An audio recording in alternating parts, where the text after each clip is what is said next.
तो इससे ही हमारा जो जो डिस्कशन चल रहा था कि हम सब भी भक्ति जीवन में आए, अगर हम लोग परिपूर्ण रूपे ना अगर भक्ति को ग्रहण नहीं करते तो हमें अफसोस करना पड़ेगा जीवन में।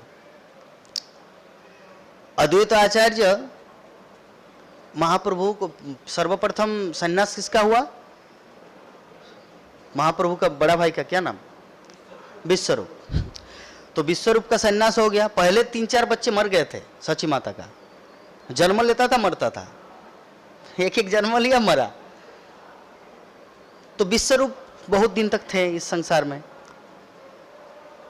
तो अद्वैत आचार्य रोज उनके घर आते थे और अद्वैत आचार्य आके बोलता था, देखो जीवन का सार कृष्ण भजन है, ये सब दुनियादारी, शादी विवाह, मैरिज, एनिवर्सरी, ये सब बेकार है। अद्वैत आचार्य प्रभु उनको समझाते थे। तो विश्वरूप को समझ में आ गया, तो बोले कि ठीक है, तो चलो सन्यास ले लिया।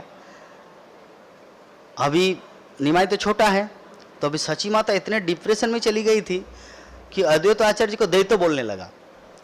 अद्वैत मतलब होता है जो सबका सब भाव, और द्वैत मतलब, द्वैत का 2 अर्थ है। एक द्वैत मतलब जैसे असुर दैत्य, और एक द्वैत का मतलब ड्यूइंगल, कहने का मतलब अंदर से कुछ और बाहर से कुछ और। तो सची माता उनको असुर बोलने लगा। तो ये महाप्रभु, जब महाप्रभु जी का जब सन्यास हुआ उस समय असुर बोला था, पहले नहीं। सर्वप्रथम गया, ठीक है भाई एक बार क्षमा कर दिया, जैसे दक्ष महाराज, पहले 10,000 पुत्रों को नारद मुनि ने ब्रह्मचारी बना दिया। दक्ष महाराज बोला अरे ठीक है बाबा, ले गया। तो फिर 1000 संतान उत्पन्न किए, उसको भी ब्रह्मचारी। नारद मुनि की आपको पता है शास्त्रों में कहा गया कि महाजन जन गत स पंथा, बोले कि हाँ। और आपको पता है कि एक बड़े भाई जैसा करते हैं छोटे भाई को भी वैसा ही करना चाहिए, बोले कि हाँ। तो प्रचेतागण जो 10,000 थे वो सब ब्रह्मचारी लाल कपड़ा लेके नारायण सरोवर में तपस्या कर रहे हैं। तो तुम लोग क्या करोगे? अलग दिशा में जाओगे या अपने बड़े भाई का अनुसरण करोगे? तो नारद मुनि ऐसा मतलब शब्द बोल दिया, भाई हाँ ये तो सच है, मैं बड़े भाई के खिलाफ कैसे जा सकता हूँ? तो क्या करना है? बोले लाल कपड़ा मैं लाता हूँ, खरीद के नामहट्ट से पहनो। 1000 उनको भी ब्रह्मचारी बना दिया। दक्ष महाराज को इतना गुस्सा आया, बोले अरे ये क्या है नारद, तुमको मैं श्राप देता हूँ कि तुम कभी भी एक जगह स्थिर नहीं रह सकते। ऐसे उनको श्राप दे दिया। तो गुस्सा होता है ना भाई सबका। तो वैसे ही सची माता बोले कि ठीक है, विश्वरूप को तो ले गया कि ये जंजाल है, भक्ति करना सबसे बेस्ट है, तो विश्वरूप सन्यास ले लिया। अरे भाई मेरे घर में एक छोटा सा निमाय है, उसको तो कम से कम बचा के रखो, और वो भी शादी किया है।